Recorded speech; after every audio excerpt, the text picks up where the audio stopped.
तो अब बात करते हैं किसकी, पॉजिटिव, नेगेटिव और जीरो वर्क डन के कुछ और एग्जांपल्स की, कि पॉजिटिव वर्क डन के एग्जांपल्स क्या क्या हो सकते हैं। Positive, so let's discuss the examples of positive work done. ठीक है, तो मान लीजिए केस 1 लिया मैंने, या 1 क्या लेना, एग्जांपल ले लेते हैं कि एक कार है, एक कार है और उस पर किसी ने, मान लीजिए ये कार स्टार्ट नहीं हो पा रही थी, तो कुछ लोग धक्का लगाते हुए आपको दिखेंगे। तो ये जब फोर्स लगाया जा रहा है तो फोर्स लग रहा है इधर और कार डिस्प्लेस होकर के, ये मैं वो एग्जांपल्स बताने की कोशिश कर रहा हूं जो डेली लाइफ के अंदर आपको देखने को मिलते हैं। तो कार डिस्प्लेस हो गई इधर, सो फोर्स और डिस्प्लेसमेंट सेम डायरेक्शन में। तो यहां पे अगर बोला जाए कि work done by these man will be positive on the car, so हम क्या लिखेंगे, work done by the man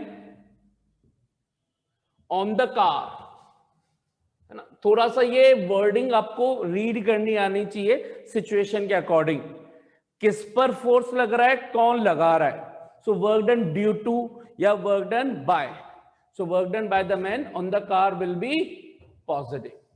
ठीक है, जो भी फिर वैल्यू दे रखी होगी आप उसको सब्स्टिट्यूट करेंगे and you will get the answer positive work done का। इसी तरह से to pull a bucket, to pull a bucket from a well, इसके अंदर कल आपको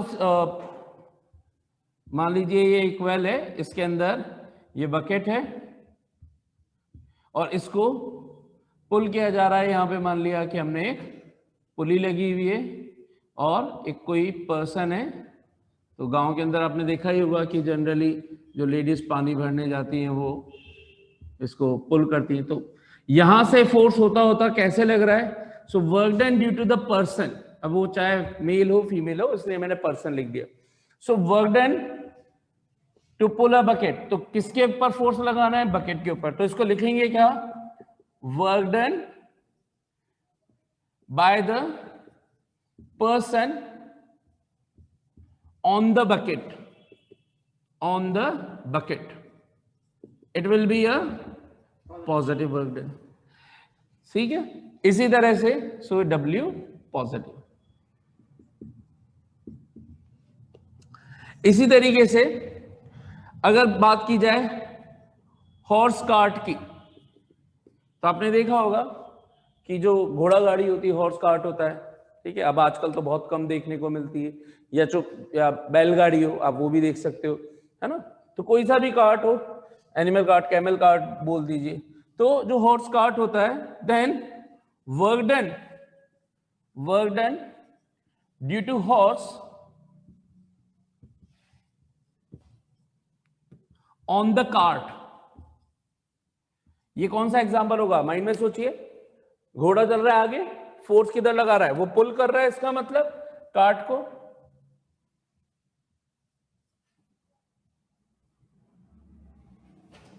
है ना, अभी घोड़ा ही मान के चल लेना इसको, जो भी दिख रहा हो ये आपको।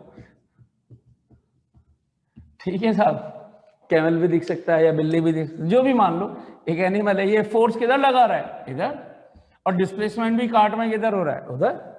सो work done due to horse on the cart will be positive. So again this is the practical example, है ना। अच्छा साहब, और क्या एग्जांपल मैं ले सकता हूं।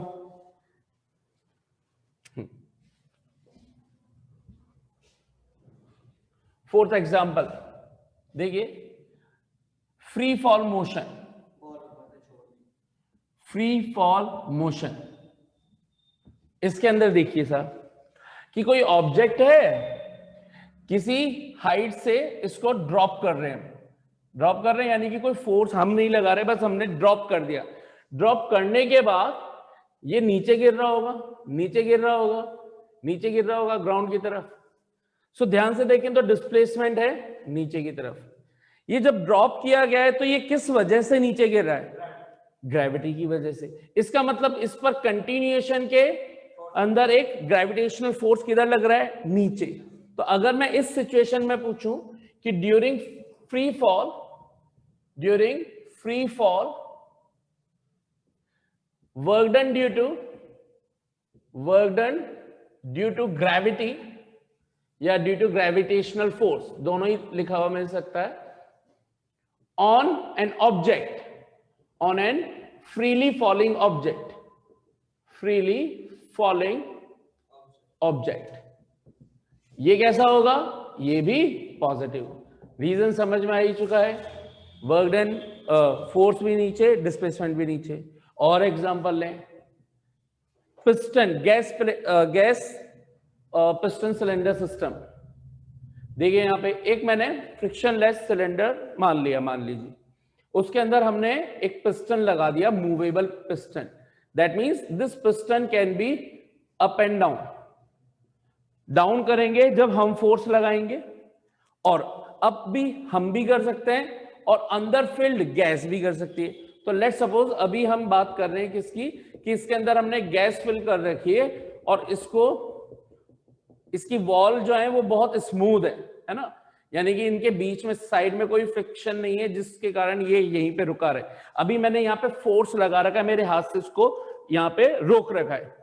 जैसे ही मैं वो फोर्स हटाऊंगा, मेरा फोर्स हटाऊंगा, अब यहाँ पर क्या होगा, ये गैसेस कंटिन्यूएशन के अंदर इस पर एक फोर्स लगाएंगी तो पिस्टन कहां जाएगा, ऊपर। तो जैसे ये ऊपर जाएगा, इसके अंदर डिस्प्लेसमेंट की डायरेक्शन हुई ऊपर। ध्यान से देखा तो गैसेस ने जो फोर्स लगाया, फोर्स ड्यू टू गैसेस, वो भी किधर है, ऊपर। सो हम इसको क्या लिख सकते हैं, work done in the expansion of, expand ही हो रहा है piston, work done in the expansion of piston, या वर्क डन, अब यहां पे वर्क डन किसके थ्रू हो रहा है, उसको लिख दें work done due to gas, या work done by the gas. तो इसको ऐसे प्रॉपर लिखना अच्छा है, work done by the gas. बहुत सी बार जब केवल एक ही सिस्टम की स्टडी की जा रही होती है ना, तो इतना सा लिख के भी छोड़ देते हैं, work done by the gas, बताओ क्या हो गया, क्योंकि पता ही है कि किसकी बात कर रहे हैं, पिस्टन पे बात कर रहे हैं। प्रॉपर लिखेंगे तो क्या लिखेंगे, work done by the gas on the system. System कौन, यहां पे piston, gas cylinder, piston system, piston, ये क्या हो जाएगा, work done will be positive. तो एक्सपेंशन प्रोसेस में किया गया वर्क डन हमेशा क्या मिलेगा आपको, पॉजिटिव। इस एक चीज को आप अभी से ही अपने माइंड में याद रखें, W expansion will be positive, ठीक है। सो आई गेस इस तरीके से और भी बहुत सारे एग्जांपल लिए जा सकते हैं। आई गेस आपको पॉजिटिव वर्क डन बहुत अच्छे से क्लियर हो गया होगा। कितनों को प्रॉपर्ली समझ में आ गया साहब? हाँ भाई, let's discuss now negative work done, ठीक है, इनको रब कर देते हैं। हाँ भाई देखिए, बिना रब के यहीं पे कुछ सिचुएशंस को हैंडल करते हैं। लेट्स सपोज अब हुआ क्या, कार चल रही थी, एग्जांपल 1, इसी प्रैक्टिकल एग्जाम को समझते हैं, है ना। और कार चल रही थी, कार स्टार्ट कर दी, और यहां पर एक पर्सन आ गया, वो इस कार को ऐसे धक्का देने की कोशिश कर रहा है, और इधर से जो ड्राइवर है उसने एक्सेलरेटर पे पांव रख दिया, प्रेस कर दिया इसको। तो क्या होगा, ये जो पर्सन है ये फोर्स लगा रहा है कार पर इधर की तरफ, लेकिन कार का डिस्प्लेसमेंट हो रहा है इधर की तरफ। तो अगर मैं पूछूं यहां पर work done by this man on the car, इस टाइम पे क्या कहलाएगा, पॉजिटिव की नेगेटिव? तो पर्सन ने फोर्स लगाया इधर, डिस्प्लेसमेंट हुआ अपोजिट डायरेक्शन में। क्यों? क्योंकि हम यहां जो चीज लिखी है उसके अकॉर्डिंग आंसर देना है। Work done by the man on the car, force displacement एक दूसरे की अपोजिट डायरेक्शन में, सो work done will be negative. ठीक, इसी को भी समझ लेते हैं। अगर मैं पूछूं कि यहां पर बकेट पर एक फोर्स कौन सा भी लग रहा है, ग्रेविटी का फोर्स लग रहा है, तो अगर मैं यहां पे लिख दूं work done by the gravity या work done due to gravity on the bucket, तो ये क्या हो जाएगा? अब देखें यहां पर ये सिस्टम ऊपर जा रहा है जहां पर्सन की वजह से रहा है, लेकिन अगर यहां क्वेश्चन में हमने बाय द ग्रेविटी पूछा है तो ग्रेविटी फोर्स तो नीचे लग रहा है और इसमें डिस्प्लेसमेंट ऊपर हो रहा है, और दोनों एग्जैक्टली अपोजिट डायरेक्शन में, एक वर्टिकली डाउनवर्ड और एक वर्टिकली अपवर्ड। तो इस वजह से हम क्या बोलेंगे कि the work done by the gravity will be negative. इसका एग्जांपल हो गया, ठीक है। अच्छा, हॉर्स कार्ट को हटाते हैं यहां पर और उसकी जगह एक अच्छा दूसरा एग्जांपल लेते हैं नेगेटिव वर्क डन के लिए। सो थर्ड, अगर यहां पे बात की जाए कि कोई ऑब्जेक्ट रखा है इस रफ सरफेस पर, this is the rough surface, rough बोले तो फ्रिक्शन है, फ्रिक्शन है, और फ्रिक्शन हमेशा पिक्चर में तब आता है जब there is some tendency of relative motion, और हमेशा ये किस डायरेक्शन में लगता है, जिस डायरेक्शन में रिलेटिव मोशन होती है उसकी अपोजिट डायरेक्शन में।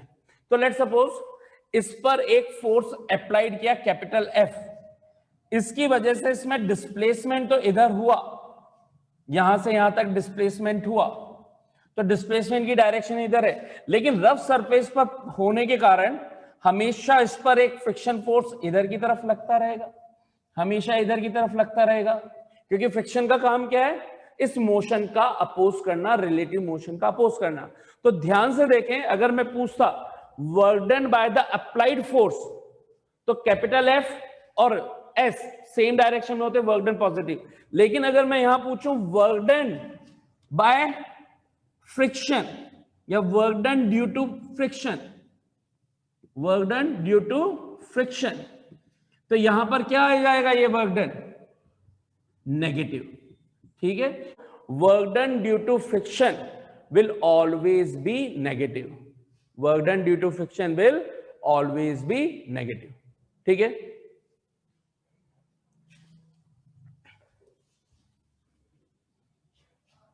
ऑलराइट,